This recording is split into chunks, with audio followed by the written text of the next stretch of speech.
इस आदमी के सिर पर हर दिन 12 बार वार करके उसे अलग अलग हिस्सों में काट दिया जाता है, लेकिन अपना सिर दोबारा ठीक करने के लिए उसके पास सिर्फ 1 मिनट का समय होता है।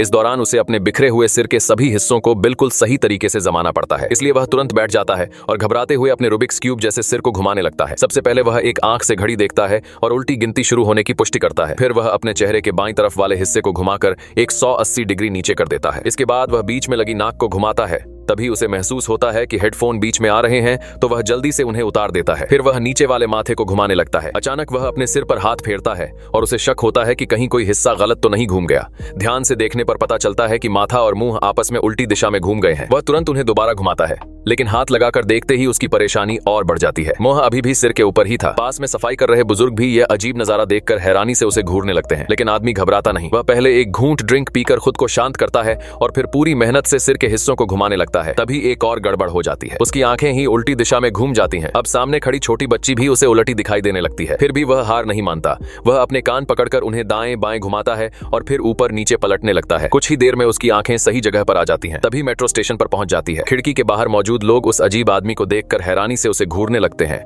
लेकिन उसे किसी की परवाह नहीं थी। वह बस लगातार अपने सिर को सही करने में लगा हुआ था। आखिरकार उसकी मेहनत रंग लाती है। आखिरी 10 सेकंड में वह अपने सिर के सभी हिस्सों को बिल्कुल सही जगह पर सेट कर देता है। अब वह राहत की सांस लेता है, खुशी से अपने हेडफोन वापस लगाता है और फिर ऐसे आराम से अपनी पसंदीदा धुन सुनने लगता है जैसे अभी अभी उसके सिर के साथ कुछ हुआ ही ना हो।